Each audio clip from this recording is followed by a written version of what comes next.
sometimes later end up becoming never. Never. Yeah. Later is never. Later is never. I like that. Mm-hmm. I agree to that. I live by that. If we can understand how do we get the plane up in the air and just do a little bit, we keep that momentum. Yeah. Even if I don't get a chance to work out today, I might even do some stretching or I might go for a walk. Mm-hmm. Or maybe I'm not eating perfect today, but I'm drinking my water. I'm still keeping that momentum. Like you said during COVID, you didn't quit. You just said, I'm going to start moving my body outside. I keep the momentum going. Yeah. Change is absolutely possible. Yeah. You know, I hear people all the time, I don't think I can change. Change is hard. Change is not easy. Mm-hmm. You got to get a little uncomfortable to get uncomfortable to make that change. Right. But at the same time, I've seen major transformations with people that change is truly possible.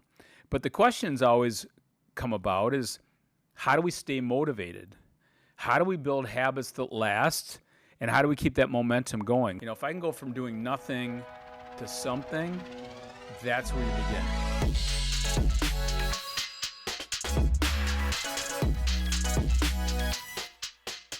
All right, welcome back to another Rest, Eat, Move podcast. And today I have Rashawn with me, and we're going to have a great time talking about some areas. But what I kept thinking about, I kind of put this out to some of my friends, Marty Hall and Nicole Tilma, and some of the On Target Living, friends and kind of family and champions. And so I got a text today from Marty, and he says, it's February.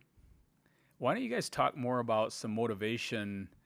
Because it's gloomy here. We're having freezing rain. It's after the holidays, and we're not into spring yet, so we're kind of in that space. So I kept thinking, you know what? Let's do that. Let's talk about motivation. So today we're going to talk about happiness is in the pursuit. And at the end of my book, the Rest, Eat, Move book, if you're not familiar with, that I wanted to figure out how do I bring this all together at the end. And you and I kind of talked a little bit about this before, but it's not always in the planting the flag at the top of the mountain. Yeah. It's always in the struggles. It's in the journey. Yeah, the hardships. And that's the good stuff. So anyway, happy to spend some time with you today. Happy to be here, yeah. How have you been doing? We're doing good. I mean, as y'all know, I'm here behind the scenes, behind the camera all the time. I'm doing the digital marketing stuff, and Kristen, I've always been showing love ever since I got here, so it's been great just being here. The energy is great, And what do I try to feed you on a regular basis? Oh, yeah, he always give me them oatmeal. It's oatmeal on the run, It's didn't you start that? Was that your Well, original again, recipe? yeah, years and years ago, anybody can make it. It's a pretty simple recipe, but as you said, you're a growing, strong young man, and I gotta feed you. So I make enough for not only my clients sometimes, but I want to make it for you and Molly, and I know you guys always appreciate it because I like it. Yeah. And then you got the wheatgrass here. You brought your parents in last week, and your little sister. Yeah. So that was fun to meet your parents and your little sister. Yeah, they liked it. They liked the office. They liked the vibe in here. It was good. I wanted them to meet y'all. No, it's good. I'm glad you did that. So, anything you want to begin with today? Because I'm just going to kind of march through this. We have 7 areas I want to touch on. But if there's anything you want to start with, anything. Let's talk the motivation thing. I think a lot of people need to hear this now since we already early in the podcast. So let's I'll just jump right into this thing. So think about this for a minute. People want to have a better night of sleep. They might want to be medicated free. They want to be healthier. They want to have vitality, the juice, all that stuff. But I think a lot of people feel like they have to climb Mount Everest, and they don't. So one of the things I want to kind of say at the beginning is people want all this, but change is absolutely possible. Yeah. I hear people all the time, I don't think I can change. Change is hard. Change is not easy. You got to get a little uncomfortable to get uncomfortable to make that change. But at the same time, I've seen major transformations with people that change is truly possible. But the questions always come about is, how do we stay motivated? How do we build habits that last? And how do we keep that momentum going? So as I mentioned earlier, it's a journey. But step number 1, I want to throw a couple out here. But the first one is going from 0 to 1. And what does that mean? That goes from okay, why do I have to overanalyze this? Why do I want to make this so simple? If I can go from doing nothing to something, that's where you begin. Don't have to make it perfect. You just go from, and I got a couple here under the rest. Breathe through your nose with your diaphragm 1 to 2 minutes a day. How easy is that? It's easy, but like a lot of people don't do it. So you think about it, as simple as it sounds, fastest way to calm the mind, relax the body, is breathe through the nose, use your diaphragm, and slow it down.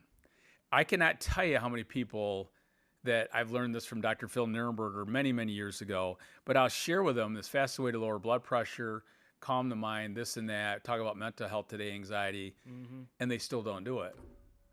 What do you think? Why don't they do it? I feel like a lot of people are misinformed. Like when I first heard about, when you guys told me about the parasympathetic nervous system. Yeah, and the sympathetic. Sympathetic, right? So even the nostrils, I had no idea about that when I first came here. Yeah, the nostrils are the switchboard for the nervous system. Yeah, and growing up, like I always, was breathing through my nose because I was playing basketball. We was told to do that, but no one actually informed you on why you should. Right. Like, this would help you. And I think what you just said too is critical because if people understand why they're doing it, not just being told to do it, you understand a little bit about that. So that's an easy one right there. Here's another one I thought was really simple. Sleep an additional 30 minutes each night. I didn't say 3 hours, 30 minutes. Get to bed. I had a guy the other day, and he said he goes to bed at 1 a.m. So go to and bed he gets up at 6:30. I said, well, number one, you're not going to sleep for 5.5 straight hours. That's right. So you're probably going to get maybe 4.5 hours, and you never really thought of that way. So I said, what if you went to bed at 11 and you got up at 6:30? And he goes, I don't know if I can do that. I said, well, let's just start with 30 minutes. So if you just add 30 minutes on, how about this one? Plan a 2-minute stretch break every afternoon. So now we're going from doing nothing to something. I didn't say go work out. I said go move your body for 2 minutes in a stretch break. So that's really easy. And one of the last ones I really like, and I've talked about this one, but take an Epsom salt bath once a week. Epsom salts are high in magnesium, relaxes the body, helps you get a better night's sleep, great for your blood pressure, the list goes on. So that's going from basically doing nothing to something. Right. Now, under the eating, imagine, so simple, talk about this as we go, but imagine if I ask you right now, I said, Rashawn, what type of omega-3 fats, if you're talking to your friends about omega-3 fats, and you ask them the question, tell me the type of omega-3 fats you consume, what would they say? What would they say? What would they say? They wouldn't have an idea. They wouldn't have any idea, right? Like, what's omega-3 fats? Right. I just know saturated fats. And then what do they do for you, right? Right. So if you said, hey, one of the things that can be great for your brain health, heart health, natural anti-inflammatory hormones, taking omega-3 fats, but as simple as this, you take 1 tablespoon of cod liver oil every morning. Yeah. How hard is that? It's not hard at all.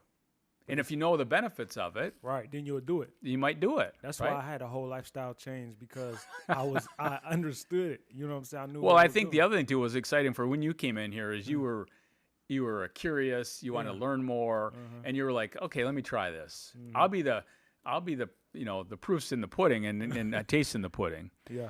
All right, let me show you one other thing here. What if you, from an eating standpoint, what if you fasted 12 hours overnight? How hard is that? I mean, you're sleeping. I mean, you sleep 8 hours You're already. sleeping, right? Yeah. So if you're sleeping 8 hours, it's an overnight fast. Right. So it's a great way to clean itself. So the point we're trying to make here is these are some simple, easy things along the way. And last but not least under the move is imagine this, going for a walk for 5 minutes a day. How many people don't do that? 5 minutes. 5 minutes. Or maybe if you did 5 push-ups twice a week. Right. It's just you tricking the brain almost. Tricking the brain. Yeah. Right? Yeah. Making it easier. So step 1 today, we're going to talk about going from 0 to 1. Don't paralyze yourself. Don't make it harder than it is. Don't overanalyze it. Go from doing nothing to something. Yeah. Because that's where all the change starts to occur. So that's number 1. Number 2, I love talking about this. As you said earlier, is motivation. Why do we do the things we do? What drives our behavior? How many times have we said these things to ourselves? I have so many great ideas if I only could get motivated. Or I know that exercise is good for me, but I just can't seem to find the motivation to get started. Or I want to lose weight, but I have a hard time staying on a plan without supervision. So think about these all. And this is like, oh gosh, these are all statements that everybody has in common. But how do we find this motivation? So step number one, I want to start with this is, what is motivation? Let's have a better understanding of motivation. So when you hear somebody say motivation, what comes to your mind? The people out here, I honestly feel like everyone can agree, but motivation is like, it's in the moment. It's like a feeling. I don't believe motivation is really real, because the moment you lack that motivation, you're not going to want to do it anymore. So I feel like it's a feeling. It's a moment. It's like, oh yeah, I can do it. And then when it's time to do it, it's like, where is the motivation? So I feel like a lot of people should probably be aiming at discipline. So you're kind of saying that motivation is kind of fleeting. Yeah. It just kind of comes and goes. It comes and goes. Like, it's like a roller coaster. Like, one day you may feel motivated. You might want to start eating better. Right. And then 2 days later, you're like, well, I'm not feeling that today. I want to eat a pizza. I want to have that beer and I want to have that pizza. Yeah. And it's right? like, that's where it wavers up and down. But it's like, when we all try to look deeper into discipline, it's like a set plan of actions where you actually like, okay, 90 days from now, I'm going to be the size I want to be. Well, and I think when you think about motivation, I think what we're kind of saying, there's really two types of motivation I want to kind of address. The first one is extrinsic motivation. Extrinsic motivation is a motivation coming from outside. So you watch an inspiring movie, or you hire a personal trainer, or it's coming from outside. We all need that, right? Yeah. But the problem with that is it's the carrot and the stick, Like, if you do this, you get this, you do this, Yeah. So the problem with that is, it's, in my opinion, it's very fleeting. The true motivation comes when we move from extrinsic to intrinsic. Now we're motivated internally. Nobody's looking. I'm still motivated. So that's the magic. How do you get people to go from extrinsic to intrinsic? And a big part of that, when we talk about our lifestyle, is when I'm talking about this with people, let's say movement, we're going to try movement activities you enjoy. Because if you don't enjoy it, you're not going to, even though you know it's good for you, you don't enjoy it. Intrinsically, you don't.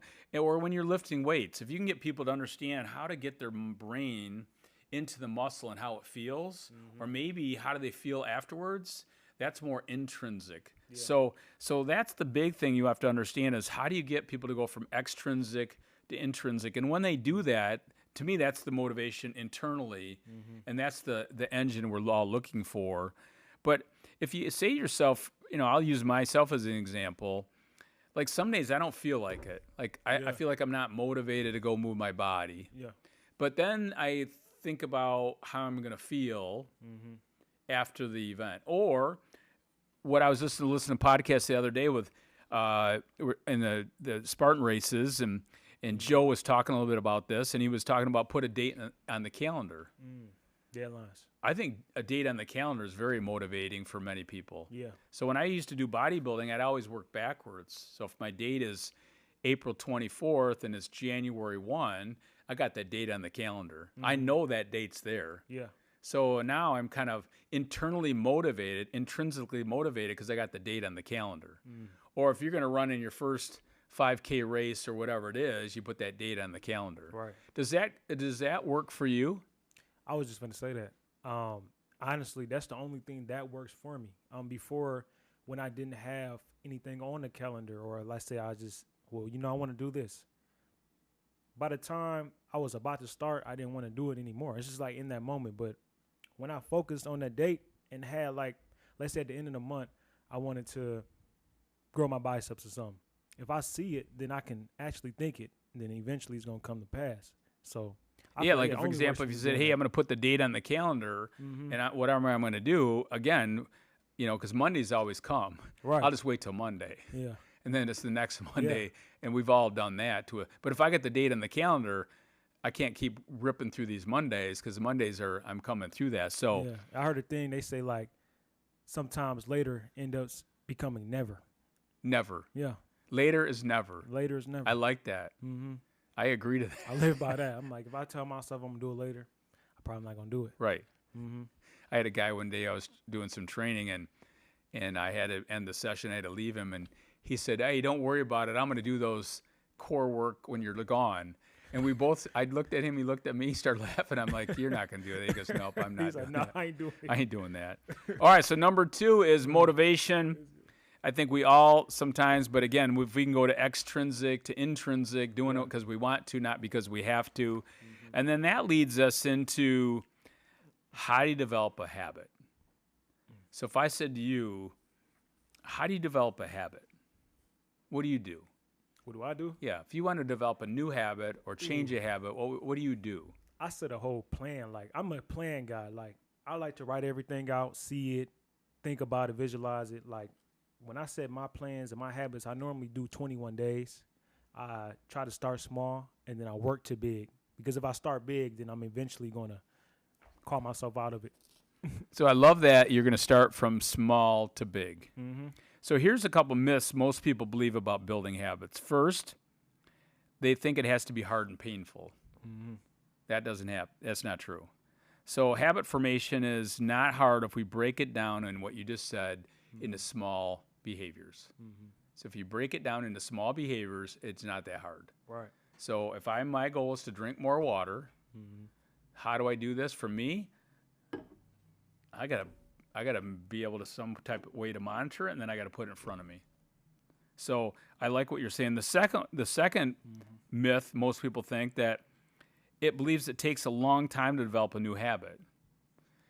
Believe it or not, you can build a habit relatively fast if you start developing this process and you repeat the process, and the habit becomes more and more easy to sustain because it's smaller. But I tell this story in the book about coffee's a habit that more than 70% of adults around the world partake in. Yeah. In the United States, think about this. In the United States alone, we consume over 4 million cups of coffee each day, or 146 billion cups a year. That is a lot of coffee. That's a lot of coffee. So I thought about and it's fascinating that how many people, like I said, 70% of adults have a habit of drinking coffee. That's not your habit. That's not my habit. Right. But it's most people's habits, right? And I was doing some research on type 2 diabetes. Type 2 diabetes is growing like crazy in the United States. 1 in 8, 1 in 7, 1 in 6 now have type 2 diabetes. It's growing like a wildfire. Mm-hmm. But I started thinking about what countries around the world don't have type 2 diabetes. And if you looked at Norway, has almost very little type 2 diabetes. But I kind of thought about what's the number one habit that they do that's different? Well, their habit in Norway is, like our habit of drinking coffee in the United States, the habit in Norway is they take cod liver oil every morning. It's at the coffee shop, it's at the hotel, it's at the restaurant, it's everywhere. It's in their DNA. So is it the habit of taking cod liver oil every morning that probably causes them not to have type 2 diabetes? I think there's some definitely relation to that. So, but I kept thinking, imagine if the United States, if we did a tablespoon of cod liver oil before we drank our coffee, what would happen to our diabetes in the United States? If 70% of our population in the United States did a tablespoon of cod liver oil, which makes the cells soft and permeable, which helps the absorption of insulin, what would happen to our type 2 diabetes? But it really hit me like, that's an interesting habit that Norway has that we don't. And the last thing I wanted to mention in B.J. Fogg's book, he talks about tiny habits, but he always talks about the cue, the reward, and the routine. And you just said it. You talk about you got a routine for 21 days. So if I said, okay, what's my cue? My cue is, here's my water. Yeah. My routine is I have my water here. It's just my routine. And then my reward is probably I have better absorption, better digestion, better pH, better energy, and overall better kidney function by drinking that. So again, that's the habit loop over time. But I think the big takeaway for habits is that it doesn't have to be hard if you break them down. Yeah. And number two, if you understand that it doesn't take a lot of time to build a habit. Yeah, and I also feel like too, detaching from the outcome can build a habit better too. Because if someone is so focused on just the outcome, right? And let's say they're on day 5, they're not seeing the results that they want to see, so they're gonna be less motivated and want to give up. But let's say they're focused so much on the moment, they're like, I'm gonna just fall in love with this process. By the time they're trying to reach their goal, they'll be there more fast, because I just feel like, personally, for me, even when I started working out, going to the gym, it was just like, I'm going to be there. That's all I told myself. I'm just going to go. Even if I work out 30 minutes, I'm just going to be there. It's a and process. ever since then, it's a part of my lifestyle. Well, now. I like what you said, too. You're not worried about the outcome. Mm-hmm. You're focused on the habit of the process. Mm-hmm. I don't care what happens at the gym. I'm just going to the gym. I'm going to create that habit of going to the gym. Mm-hmm. Probably going to do stuff at the gym, right? Yeah. But again, I'm not so full. People get so crazy about like, I got the plan. I'm following the plan. I'm doing really good. Got the process going on, but I'm not losing weight. Yeah. And then they abandon ship. I'm like, no, don't focus on the outcome. Focus on the process of what you're doing, and that's definitely going to happen. But it's hard to stay disciplined to the process sometimes when they don't see the reward. Yeah. They don't see that losing the weight. But then many times when people lose the weight, they like let their hair down and like, okay, now I can just do whatever I want, right? All right, so number 3, we talked about a habit, and then number 4, kind of halfway through here. Yeah. But we're going to talk about support systems. I think this is kind of an area that I don't truly believe we talk enough about. Mm-hmm. Because when you have these support systems, they help us keep all the momentum going. And we all need support systems. Mm-hmm. So the 3 support systems we're going to talk about, number 1 is personal support. It's what do you need to do personally to support to habit. So I'm going to ask you a couple questions. Okay. When you think about developing a support system, number 1 is you have to understand. Think about a couple things you need to have, and one of them is beliefs. Yeah. So initially, if you believe carbohydrates are going to make you fat, or if you have this negative self-talk or whatever it might be, mm-hmm. these are not going to be great ways to support some of your goals. Right. So if I ask you, what do you do for yourself to help you with your personal support, what would you do? How do you keep yourself motivated and engaged? Oh, this is fun right here.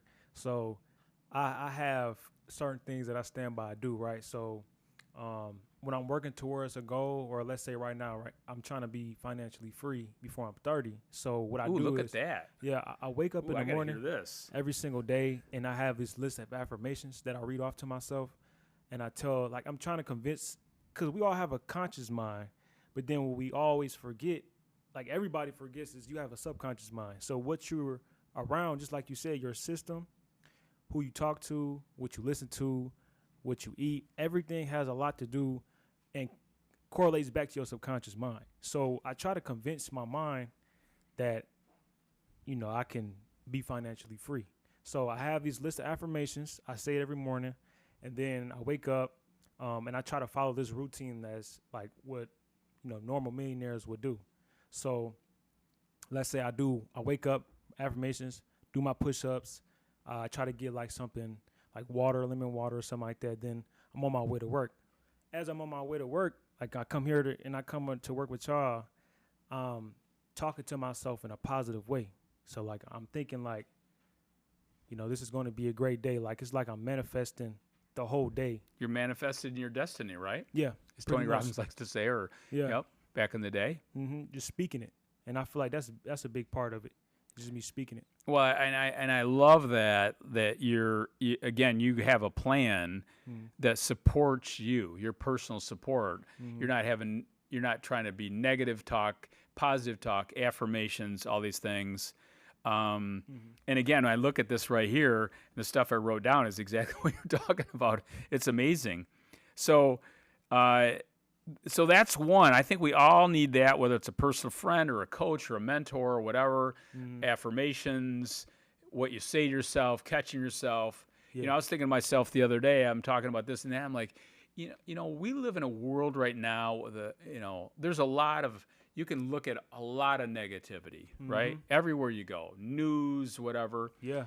But you also can look at the abundance and the goodwill in people and the opportunities out there. And at 24 years old, there's amazing opportunities out there. I mean, it's just beginning, right? Yeah. So sometimes when I catch myself going down that rabbit hole of, things aren't going that great and, we're struggling here, doing this here, I'm like, wait a minute, stop. Because I need to support this. And then, as you mentioned, which leads us into the next piece, is your social support systems. What to me is like, who am I surrounding myself with, right? Right. So, and I tell this story, one of my really close friends, he's a heart surgeon down in South Bend, Indiana, and he's amazing, been doing this his whole life. But one of the things I was asking him one day about, we're talking about bypass surgery. And I said, when you do bypass surgery on predominantly, I'm talking about many men, I said, what percentage of those men that you do bypass surgery on smoke? And he goes, Chris, it's incredible. I would say 50% of the men that I do bypass surgery on are smokers. Wow. I said, wow, that seems in this day and age, but sometimes we're not around it. Right.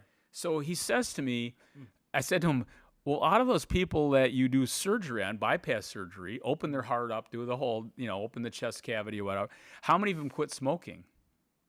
He said, rarely any of them quit smoking. So they go back to it. And I said, I can't understand that. He goes, Chris, how many people in your space, in your social support network smoke? And I'm like, I don't have anybody. Right. And he goes, everybody in their social support system smokes. Their spouse smokes, their friends smoke, their kids smoke, their colleagues smokes, everybody smokes. So for them to quit smoking it's so much upheaval. And I think about that all the time is like, if you surround yourself with people that have more positivity and they're kind of craving your lifestyle, that supports you along the way. So I think we want our listeners, our viewers to really start thinking about their support network, their personals, That's affirmations, huge. Positivity, and then surrounding yourself. So in your world, I actually want to add on something. Yeah, go ahead. Cut you off, but also I kind of feel like to say this too. When I was doing, I kind of got along with it on what I was saying earlier about the affirmations, but that's just a part of what I do. But it's more like my environment has a lot to do with also what I watch. So let's say if you don't have a personal coach or you don't have someone in your ear telling you, you can do, great things, right? I go on YouTube and I find different people that fits the lifestyle that I want or fits the lifestyle that I'm trying to reach, I should say. So I follow these guys on YouTube, and they always it's kind of like a podcast, like how we do these podcasts, and I listen. It's like you have a virtual personal coach. Like they're not with you, but you're listening to them, and eventually your mind is going to get filled up with those things. And that's why I feel like the environment with that is like if you only listen and watch those type of videos and those type of audio, how wouldn't you? Absolutely. Change your mind on that. Well, and the other thing too, the opposite would be I'm watching all this other garbage. Right. And then you can see how that takes you down, especially with, social today. I mean, you can find all sorts of negative stuff or you can but you have to be back to the discipline that I can't be watching all that stuff. Yeah. I need to be watching or like in our podcast, hopefully, we want to keep that energy and that positivity so people can use this as a support system. Yeah. And the last thing here, the third pillar here. So again, ask yourself, is your current social network supporting your goals? Right. That's a great question. Ask yourself that. And then how could you improve your social support network? And so I like what you said earlier. I'm a big fan of mentoring. Always can find a mentor. I've had some amazing mentors. Back in the day, I had Al Ahrens, and I would meet with him for lunch at least a couple times a month. And I had my own agenda, but every time I started getting in it, he kind of had his, and he would push me. Like I remember him talking to me one time about writing my book. And this is long, long time ago, my first book. And he says to me, let me share with you something. Every day, every time we get together, you always have some kind of excuse about writing your book. Mm-hmm. You know, the dog ate my homework. You know, the kid's got a cold. You know, I mean, it's all that stuff, right? Yeah. And he says, let me tell you something. Do you know 98% of the people that start writing a book, only 2% complete their book? Wow. Do you want to be the 98% or do you want to be the 2%? Mm. And that day, I remember that. I'm like, okay, the guy just kicked me in the teeth in a good way. Right. And from then on, I'm like, you know, you're right. And then I started asking him more. I said, so tell me, Al, he was a accounting professor. And I said, do you really enjoy writing accounting books? He goes, I love the process. And I said, I hate the process. He said, you're looking at it all wrong. He said, you got to set up a different environment. You got to set some time away. So the next thing you know, I said, maybe you put on Baroque music, you get some essential oils, maybe aromatherapy, create this amazing environment. Yeah. And now you have this oasis that you actually enjoy, or the writing process. And he was exactly right. So, which leads us into the third one is your environment. Yeah. You know, what is your environment supporting? Like you and I talk a lot about movement, or if somebody are working out at home and you don't like your environment that you move your body in, well, then change that. Because if it's dark and it's, you know, cold, and that's not engaging. So I always look at, if I'm trying to eat better or drink more water, I got to set up my environment. Right. So how are you doing that? How are you improving your environment? Well, I'm living proof, but I'm not done yet. But even with eating correctly, so when I started eating right, going back when I was back in college and all, of course I was around you're eating like terrible, you know what I'm saying? Everybody doesn't really care about the health. It's kind of like whatever, you know, McDonald's, whatever. But when I started getting more health conscious, I had looked at, you know, my surroundings, my area, what's in the cabinets, who was around me eating this and this, and what am I, you know, placing myself in? Am I going out with my friends? Are they all, after we go out, are they all going to try to go fast food? I had to, you know, set that up in my mind and just try to, you know, put a fine line between it. Right. So it's like when I try to be more health conscious, I'm like, okay, I can't buy no more snacks. I can't buy no more sugary foods. I'm going to tell everybody around me, like, this is what I'm trying to do. And I inform people, and the ones that support it, you know, they didn't bring nothing around me. So it's kind of like, you know, you placing it out there, and then you just taking it serious, really. Yeah, if you're trying to quit smoking or drinking and eating better or whatever, you're trying to set that environment up to support what your goals are. Pretty much, yeah. It's like you only can control so much because it's only a few things that you can control in life. You can't control somebody bringing a burger around you, but you can't let them know and inform them.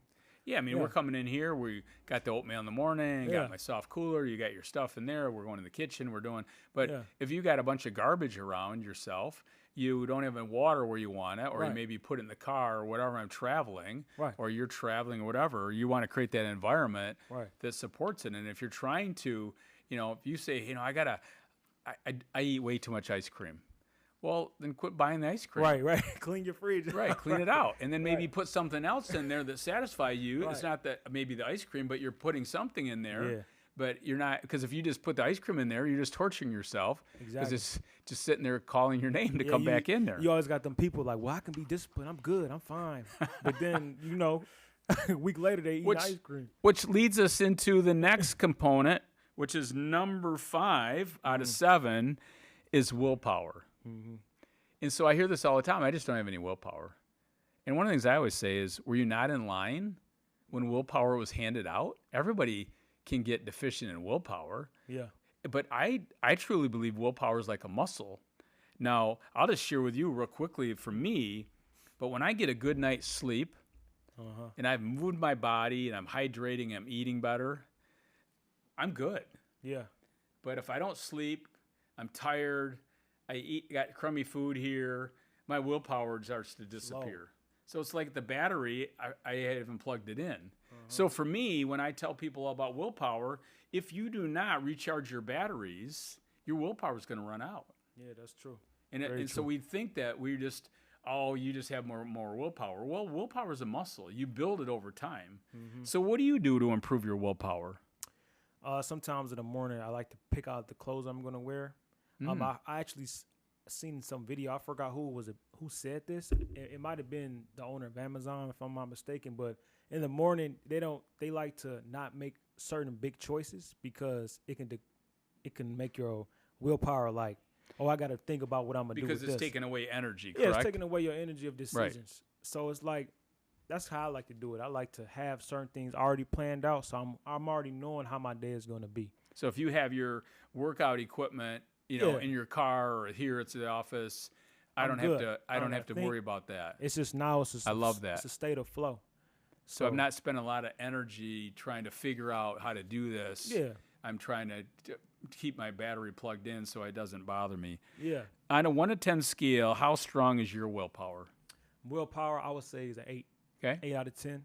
And the reason why I say 8 out of 10, sometimes I do slip up if I want some pizza or something. I'm like, whatever. But I try to eat the best kind, though. Sure. I might go, But I'll say 8 out of 10. Like, okay. You can't push me off. Especially if I have my mind committed, you're not getting me off my square. Right. Mm-hmm. So once you feel, again, you got the date on the calendar, it keeps climbing up. What's another thing? What causes you to lose some of your willpower? My environment. Honestly, like, let's say if I was like, let me not even relate this to food. Let's just say in general. So if Tab comes in here and brings a bunch of cookies. Yeah. They like, and it's on the table. I'm like, yeah, I'm good. I don't want no cookies. All right, I'm going to leave it right here. I'm good. Don't eat them.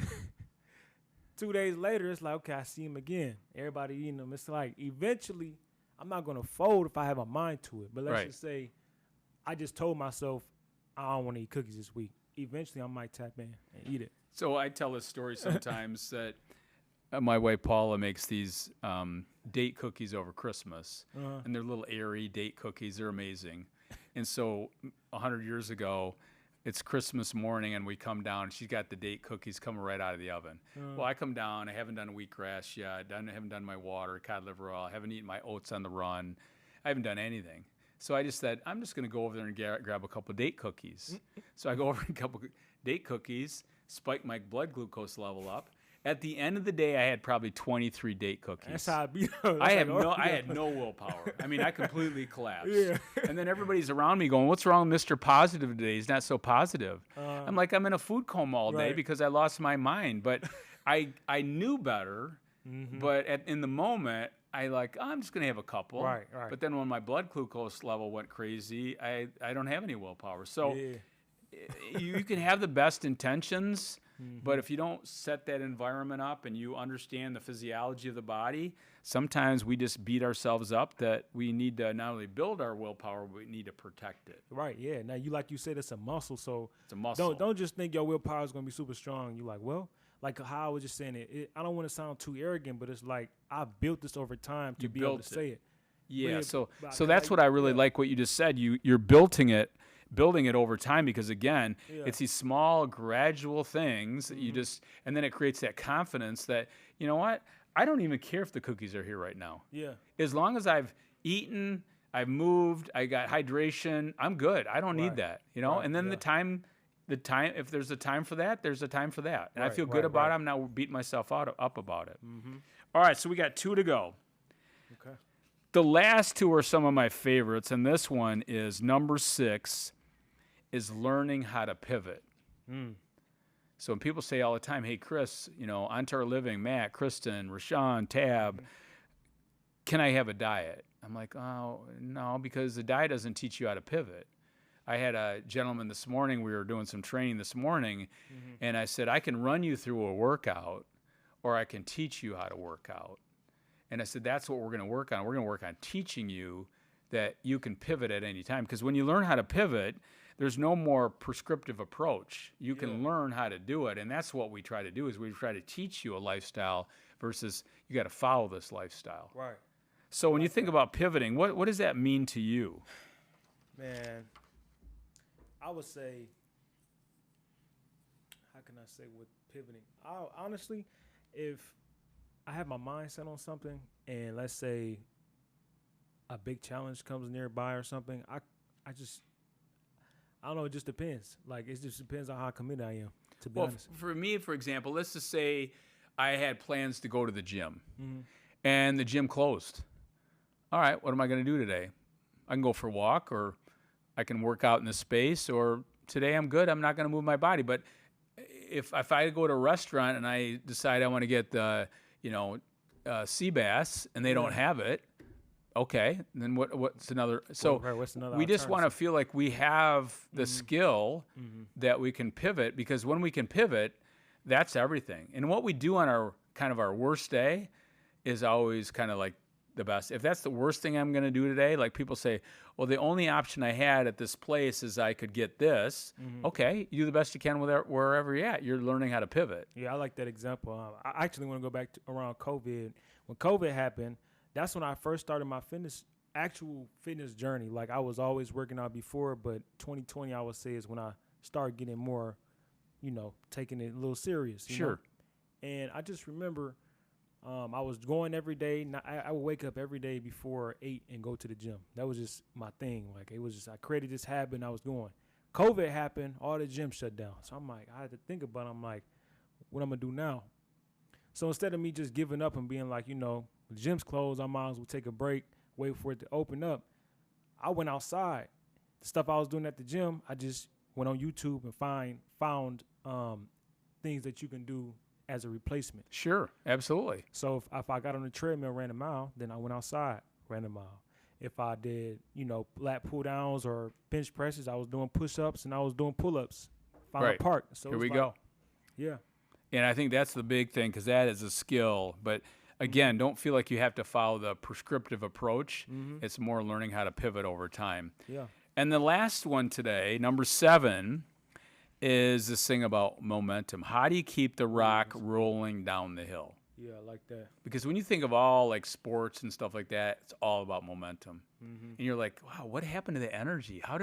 What really happened here? Momentum change. Well, what does that mean? What's momentum? What's momentum mean to you? You're an athlete. Yeah, momentum is like we going, like ain't no stopping. Like let's It's talk rolling. about basketball. You Right. got momentum. You just scored 5. We got 10 points in a row. Here we go. We're gonna keep going. Right. Now the pressure's up. Now we defending. Now we shooting threes. Now everything is going in because we going. So I always like to I always look at momentum as like positive mojo. And if you looked at the science of what momentum is, so here's the law of momentum. So if you want to know what's the law of momentum, it's P equals M times V. So the P is momentum, equals M is the mass, and V is the velocity. So what the heck does that mean? So just to understand that it's mass times velocity. Yeah. And so one night I was in graduate school, and I had this amazing advisor in graduate school. His name was Dr. Kwok Ho. And he was always coming up with these amazing gold nuggets. Loved this guy. He was kind of my driver in this profession. And we're talking about the law of momentum, P equals M times V, and we're debating back and forth with the class. And he stops the class and he says, "Hey, gang, you guys are looking at this way, way, way too difficult. Momentum is like flying a 747. He goes, life is like flying a 747. We're like, what are you talking about, Dr. Ho?